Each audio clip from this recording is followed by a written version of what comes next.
नमस्कार, India voice देख रहे हैं आप और मैं हूं आपके साथ शिवम दुबे। इंडिया वॉइस के खास प्रोग्राम खबर दिन भर में आप सबका स्वागत है। रुक करेंगे खबरों की ओर। आपको बता दें कि उत्तर प्रदेश के मुख्यमंत्री योगी आदित्यनाथ गोरखपुर के 2 दिवसीय दौरे पर हैं। वहीं सीएम योगी विकसित भारत संकल्प यात्रा के कार्यक्रम में शामिल हुए और कहा कि विकसित भारत संकल्प यात्रा को पूरे देश के अंदर युद्ध स्तर पर आगे बढ़ाने का कार्य हो रहा है। और क्या कुछ कहा मुख्यमंत्री योगी आदित्यनाथ ने, आइए आपको सुनवाते हैं। विकसित भारत हम सब का संकल्प बने, इसके लिए हर एक व्यक्ति के स्तर पर जो प्रयास होने हैं, इसी उद्देश्य से प्रधानमंत्री जी ने अमृत काल के 25 वर्ष के इस कालखंड को हर नागरिक को जोड़ने के उद्देश्य से विकसित भारत संकल्प यात्रा को 15 नवंबर को प्रारंभ किया था। अब ये देश के अंदर एक लोकप्रिय यात्राओं में से बन चुकी है, जो गांव-गांव जाकर के सरकार की योजनाओं का लाभ कैसे आम जनमानस को प्राप्त हुआ है, इसके बारे में भी, और जिनको नहीं प्राप्त हुआ है उनका रजिस्ट्रेशन करने का भी एक माध्यम बन रहा है। पिछले लगभग 10 वर्ष में भारत दुनिया के अंदर एक ताकत बनकर के उभरा है। दुनिया के अंदर जो भारतवासी रहते हैं उनका सम्मान बढ़ा है। अच्छा नेतृत्व आता है तो सबका सम्मान बढ़ता है। पिछले लगभग 10 वर्ष में भारत दुनिया के अंदर एक ताकत बनकर के उभरा है। दुनिया के अंदर जो भारतवासी रहते हैं उनका सम्मान बढ़ा है। अच्छा नेतृत्व आता है तो सबका सम्मान बढ़ता है, और यही मोदी जी के नेतृत्व में हुआ है। आज भारत पर हर व्यक्ति गौरव की अनुभूति करता है। विकास की योजनाओं का लाभ देश के अंदर सर्वत्र प्राप्त हो रहा है। बड़े बड़े हाईवे बन रहे हैं, एयरपोर्ट बन रहे हैं, रेलवे की कनेक्टिविटी बढ़ी है, एयर कनेक्टिविटी बढ़ी है, एम्स बन रहे हैं, फर्टिलाइजर कारखाने जैसे उद्योग लग रहे हैं। और ये केवल उद्योग ही नहीं लग रहे हैं, एम्स बन ही नहीं रहे, बल्कि इनसे नए नए रोजगार का सृजन भी हो रहा है। तो गरीब कल्याणकारी योजनाओं का लाभ भी बिना भेदभाव के हर गरीब को मिल रहा है। आपने देखा होगा, जितने लोग मंच पर आए थे, किसी की जाति मत या मजहब पूछ करके योजना का लाभ नहीं दिया गया। योजना का आधार गांव है, गरीब है, किसान है, नौजवान है, महिलाएं हैं, समाज का वह तबका है जो अब तक वंचित था, गरीब था। बिना भेदभाव के शासन की योजनाओं का लाभ उन लोगों तक पहुंचाया जा सके, इसी उद्देश्य से ये विकसित भारत संकल्प यात्रा के कार्यक्रम को पूरे देश के अंदर युद्ध स्तर पर आगे बढ़ाने का कार्य हो रहा है। और ये मुझे प्रसन्नता है कि मुझे कल भी और आज भी इन सभी यात्राओं में शामिल होने का अवसर गोरखपुर के जनप्रतिनिधियों के साथ हुआ है। 22 जनवरी को लेकर पूरे देश में उत्साह देखने को मिल रहा है। तो वहीं गाजियाबाद के प्रताप विहार में लोग राम मंदिर की प्राण प्रतिष्ठा की सूचना देने के लिए घर घर अक्षत निमंत्रण लेकर पहुंच रहे हैं। साथ ही निमंत्रण में पूजित अक्षत, प्रभु राम का चित्र और पत्रक लोगों को दिया जा रहा है। बता दें कि पत्रक को खास तौर पर छपवाया गया है, जिसमें इस बात की अपील की गई है कि लोग प्राण प्रतिष्ठा के दिन अयोध्या ना पहुंचे और उस दिन क्या करना चाहिए, इस बात की भी जानकारी उस पत्रक में छपवाई गई है।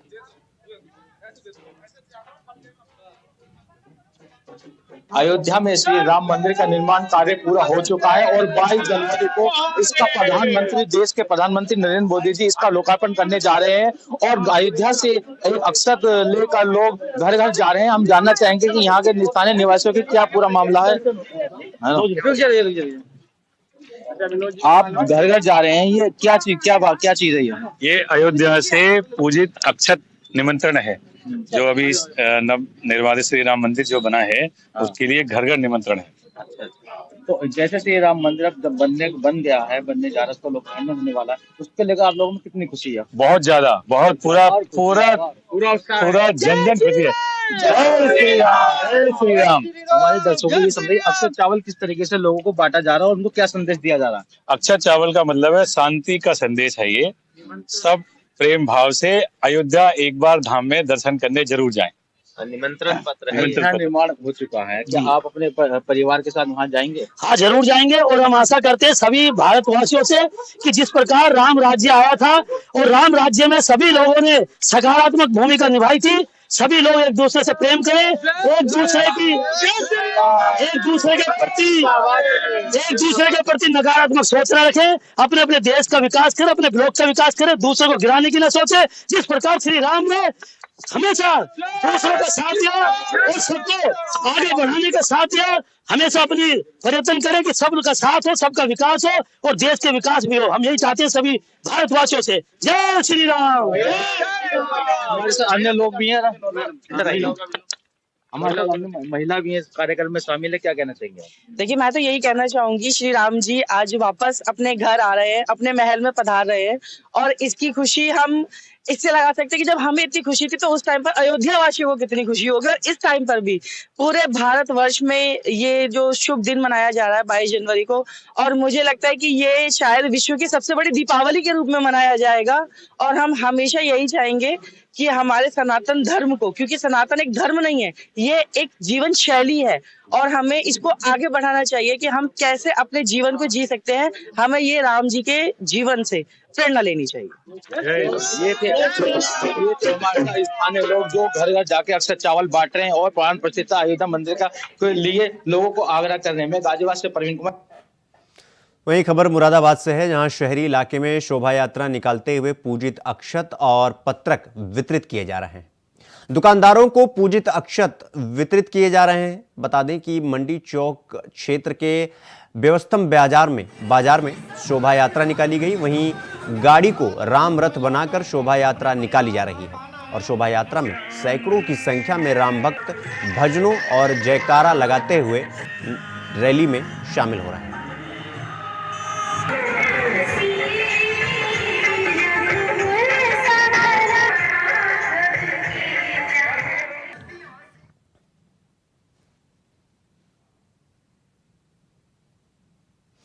तो वहीं अयोध्या में राम मंदिर निर्माण समिति के अध्यक्ष नृपेंद्र मिश्रा ने राम मंदिर का दौरा किया। इसको लेकर उन्होंने जानकारी देते हुए कहा कि मैंने यहां मंदिर मार्ग की तैयारी, मंदिर मार्ग पर लगे गेट, श्रद्धालुओं के लिए बनाई गई कैनोपी आदि का जायजा लिया। साथ ही उन्होंने कहा कि यहां की तैयारी लगभग अपने अंतिम चरण पर है। चलिए आपको सुनवाते हैं। मैंने यहाँ पर जो मंदिर मार्ग है उसकी तैयारी, मंदिर मार्ग पर जो हमारे गेट लग रहे हैं जो सुरक्षा की दृष्टि से अत्यंत आवश्यक हैं, जिनकी संख्या 4 है, उसको देखा। जो हमारे श्रद्धालु यहाँ पर चलेंगे उनके लिए पैदल चलने के लिए धूप, वर्षा, इसके लिए राहत क्या हो, तो जो कैनेपी बनाई गई है उस कैनेपी को जो है वो तैयार किया गया है ऑलरेडी, उसको देखा। और जैसा कि आप सभी यहाँ पर चित्र ले रहे होंगे कि ये स्कैनर का बिंदु है, यहाँ पर वो अपने सामान को स्कैन कराएगा, स्कैन करा के वो पीएफटी को जाएगा तो उसको जो है वो पूरा करेगा। आगे हमने यहाँ पर फ्रिस्किंग का एरिया भी देखा, जहाँ की फ्रिस्किंग होगी वो अंतिम सिक्योरिटी चेक है।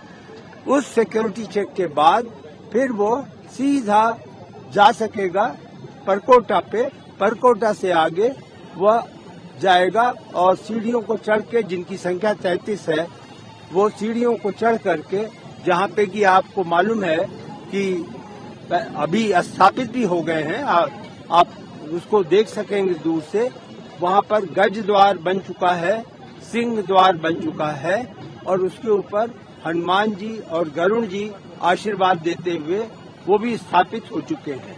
वहां जाकर के फिर वो मंडप से गुजरता हुआ भगवान के समक्ष गुरु मंडप में अब खड़ा हो सकेगा। तो इस प्रकार जो यहाँ की तैयारी है वह लगभग अब अपने अंतिम चरण पर है और मैं यह पूरी तरीके से आश्वस्त हूँ कि अगले एक सप्ताह में यहाँ से श्रद्धालु जो भी आएगा उसको जाने में पूरी सुविधा होगी। यह अवश्य है कि कुछ काम उस समय भी चल रहा होगा, लेकिन उस कार्य को हम लोग रात्रि में करेंगे और दिन में हम लोग श्रद्धालुओं की जो सुविधा है उसका ध्यान रखेंगे।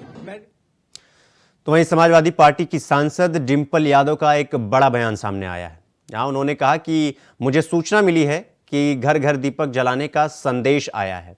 भाजपा के संगठन के लोग गांव गांव जाएंगे। मेरा उनसे कहना है कि आप घर घर जाएं और घी पहुंचाएं, जिससे लोग घर में घी के दिए जला पाएं। घर घर की मुझे सूचना मिली है कि घर घर दीपक जलाने का संदेश आया है। भाजपा के संगठन वाले गांव गांव जाएंगे, तो मेरा उनसे कहना है कि आप घर घर घी पहुंचाएं, गांव गांव घी पहुंचाएं, जिससे कि वो घी के दिए जला। और अगली खबर लखनऊ से है, जहां राष्ट्रीय लेवल पर समाजवादी अधिवक्ता सभा सम्मेलन का आयोजन हुआ, जहां कार्यक्रम में समाजवादी पार्टी के राष्ट्रीय अध्यक्ष अखिलेश यादव भी पार्टी मुख्यालय पहुंचे। आपको बता दें कि 2024 लोकसभा चुनाव को लेकर इस सम्मेलन का आयोजन किया गया था।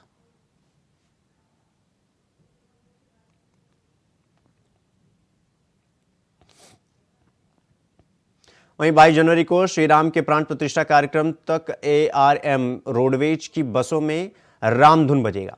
आपको बता दें कि यात्रियों को रोडवेज की 20 बसों में रामधुन सुनने को मिलेगी।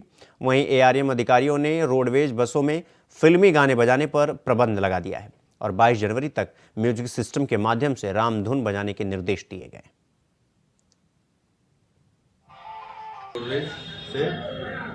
मैं आपको बताना चाहता हूँ कि हमारी जो गाड़ियाँ हैं सब अभी तक 20 गाड़ियों में हमने रामधुन की शुरुआत कर दी है, राम भजन की, और उनमें बज रहा है। और जो अयोध्या है, अयोध्या जा रही है हमारी अभी फिलहाल 2 गाड़ियाँ जा रही है अयोध्या गोरखपुर, और एक अयोध्या जाती है शाम को मथुरा अयोध्या। उसमें भी हमने म्यूजिक सिस्टम करवा दिया गया है और उसमें भी राम भजन चल रहे हैं। और जैसे जैसे यात्री बढ़ते जाएंगे, यात्रियों को कोई असुविधा नहीं होने देंगे और गाड़ियां लगा दी जाएंगी। हमारी गाड़ी में सारी आधुनिक सुविधा दे रखी है, म्यूजिक सिस्टम लगा रखे हैं, राम भक्ति के भजन भी चलते हैं, सवारियों को आगे करने का सिस्टम भी है, SOS सिस्टम भी है। किसी सवारी को आपत्ति है तो बटन दबाएं, SOS डायरेक्ट संपर्क करेंगे और सारी आधुनिक सुविधा गाड़ी में प्रदान है। तो वहीं अगली खबर हरियाणा से है, जहां कृषि मंत्री JP दलाल का बयान सामने आया है, जहां उन्होंने कहा कि बीजेपी के राष्ट्रीय अध्यक्ष JP नड्डा ने अपने रोड शो से हरियाणा में लोकसभा चुनाव का आगाज कर दिया है। आपको बता दें कि 3 राज्यों में मिली जीत से हरियाणा में बीजेपी का उत्साह चरम पर है। हरियाणा में बीजेपी 10 की 10 लोकसभा सीट जीतने की जद्दोजहद शुरू कर दी है और प्रधानमंत्री नरेंद्र मोदी को तीसरी बार प्रधानमंत्री बनाने की भरपूर कोशिश की जा रही है भारतीय जनता पार्टी की तरफ से। ये हरियाणा भाजपा के लिए खुशी का मौका है कि हमारे राष्ट्रीय अध्यक्ष हमारे प्रदेश में आए और हमारे कार्यकर्ताओं को दिशा निर्देश दिया। ज़बरदस्त खुशी की लहर है, ज़बरदस्त जो है रोड शो हुआ और 2024 का लोकसभा का चुनाव का आगाज़ तो हो ही चुका है और जो 3 चुनाव के सरकार बनी हमारी छत्तीसगढ़ में, मध्य प्रदेश में, राजस्थान में, इससे बहुत ही ज़बरदस्त उत्साह है हमारे कार्यकर्ताओं में। हरियाणा के अंदर भी 10 की 10 के लोकसभा भारतीय जनता पार्टी जीतेगी, मोदी जी फिर से प्रधानमंत्री बनेंगे। तो वहीं अगली खबर लखनऊ से है, जहां मेधज शौर्य सम्मान समारोह में द जेस्ट्रो फाउंडेशन के अध्यक्ष समीर त्रिपाठी की तरफ से आज पुलिस सेवा काल में शहीद हुए पुलिसकर्मियों के परिवारों को आर्थिक सहायता द्वारा सम्मान समारोह आयोजित किया गया, जहां दीप प्रज्वलित करके कार्यक्रम का शुभारंभ किया गया। कार्यक्रम के मुख्य अतिथि के तौर पर special DG law and order Prashant Kumar, ADG STF Amitabh Yash शामिल हुए।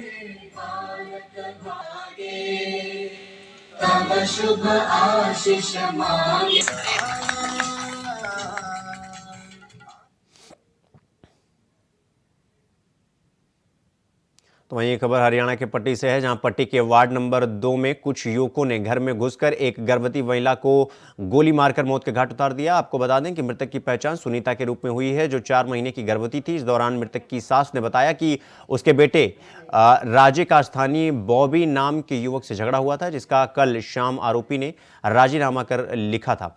इस बीच रविवार को बॉबी उनके घर आया और राजा को जान से मारने की नीयत से गोली चला दी।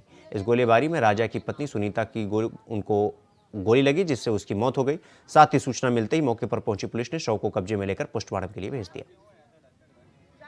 कोई नहीं साडा होया, मेरा पुत 2 साल जेल कट के आया, एदे नाल ओ मुंडे। तो वहीं अगली खबर लखनऊ से है, जहां अंडा व्यवसायी चंद्रशेखर से हुई लूट का खुलासा हो गया है। आपको बता दें कि कैंट पुलिस ने खुलासा किया। पुलिस ने मास्टरमाइंड मोहित के साथ 4 लोग को गिरफ्तार किया है, जिसमें एक नाबालिग भी गिरफ्तार हुआ है। साथ ही मास्टरमाइंड मोहित के कब्जे से लूट की रकम और वारदात में इस्तेमाल हुई स्कूटी भी पुलिस ने बरामद की है। बता दें कि घटना में 7 लोग शामिल थे, जिससे पुलिस ने 4 आरोपियों को गिरफ्तार कर लिया है और बाकी आरोपियों की तलाश जारी। थाना क्षेत्र कैंट में एक अंडा व्यवसायी से एक स्कूटी पर चलने वाले लड़कों ने उससे छिनैती करी थी। उसकी बाइक स्कूटी भी छीन ले गए थे और उसके पास जो रुपए थे वो भी साथ में ले गए थे। इस संबंध में जब पुलिस ने सूचना प्राप्त करने पर उनको दौड़ाया तो वो अपनी स्कूटी छोड़ करके, जो उन्होंने लूटी थी वो छोड़ करके भाग गए थे। स्कूटी उसी दिन बरामद हो गई थी। उस संबंध में जो वहाँ पर आसपास के सीसीटीवी फुटेज लगे हुए थे, उन सब की गहनता से पड़ताल की गई।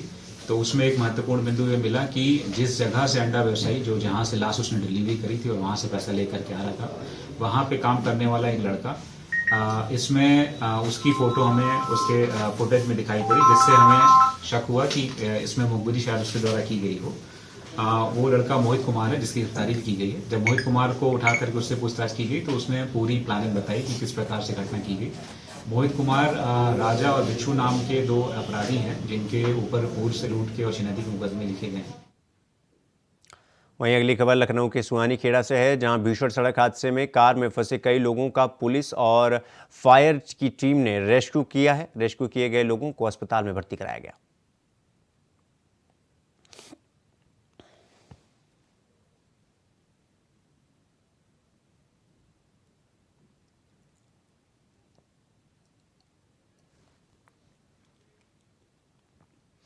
रुक करेंगे अगली खबर की ओर। अगली खबर गाजियाबाद से है, जहां छत पर कमरे में मिले शव की गुत्थी को पुलिस ने सुलझा दिया है। आपको बता दें कि बताया जा रहा है कि सगी भाभी ने ही प्रेमी के साथ मिलकर सर्जिकल ब्लेड से गला रेतकर अपने देवर की हत्या कर दी थी। वहीं पुलिस ने महिला और उसके प्रेमी को गिरफ्तार करके जेल भेज दिया है। मामला मोदी नगर कैबी सोखर गांव का बताया जा रहा है।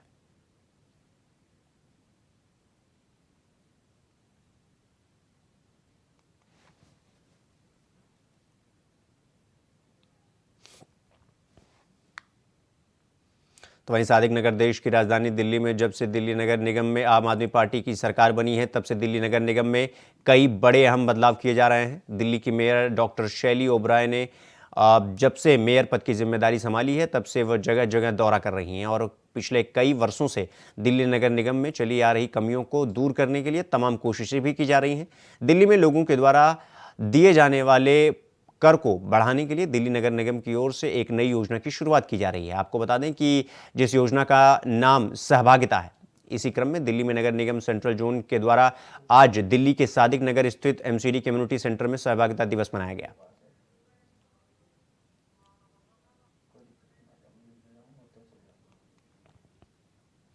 तो वहीं संभल के सदर तहसील इलाके में दिव्यांग ई रिक्शा चालक ने कटोरा हाथ में लेकर अनोखा प्रदर्शन किया। आपको बता दें कि दिव्यांग ई रिक्शा चालकों के खिलाफ हो रही पुलिस कार्रवाई बंद करने और ई रिक्शा चालकों को लाइसेंस देने की मांग की, लेकिन मांग पूरी नहीं होने पर दिव्यांगों के नेता ने रोड शो कर जाम का ऐलान किया।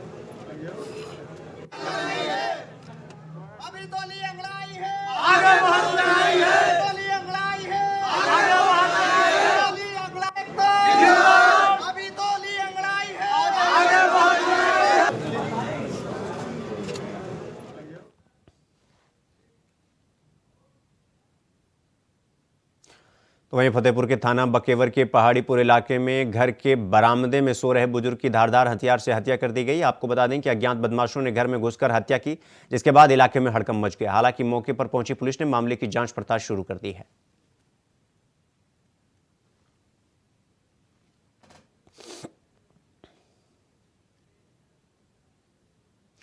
अगली खबर सोनभद्र से है, जहां बेटे ने लाठी डंडे से पीट कर पिता की हत्या कर दी। वहीं हत्या से इलाके में सनसनी मच गई है। बताया जा रहा है कि शराब के नशे में धुत होने के बाद बाप बेटे में विवाद हो गया, जिसके बाद बेटे ने लाठी डंडे से पीट कर पिता की हत्या कर दी और घटना के बाद बेटा मौके से फरार हो गया। सूचना मिलते ही मौके पर पहुंची पुलिस ने शव को कब्जे में लेकर मामले की जांच में जुट गई है। घटना रॉबर्ट्सगंज कोतवाली क्षेत्र के सहीजन गांव की बताई जा रही है।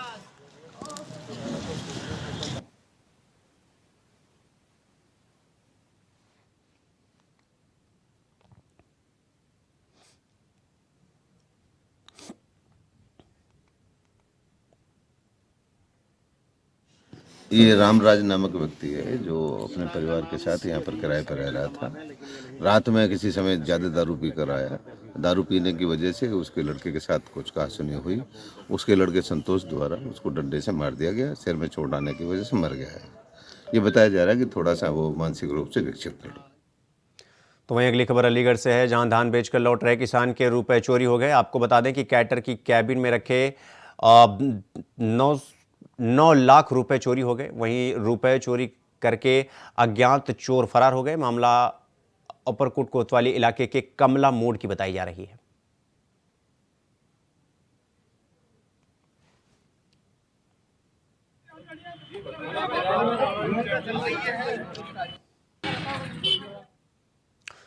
वहीं अगली खबर गाजियाबाद से है, जहां क्राइम ब्रांच पुलिस कमिश्नरेट ने झारखंड से तस्करी की बता दें कि लगभग 50 लाख रुपए की 2 किलोग्राम अफीम बरामद किया है। साथ ही एक अंतर्राज्यीय तस्कर को भी गिरफ्तार किया है।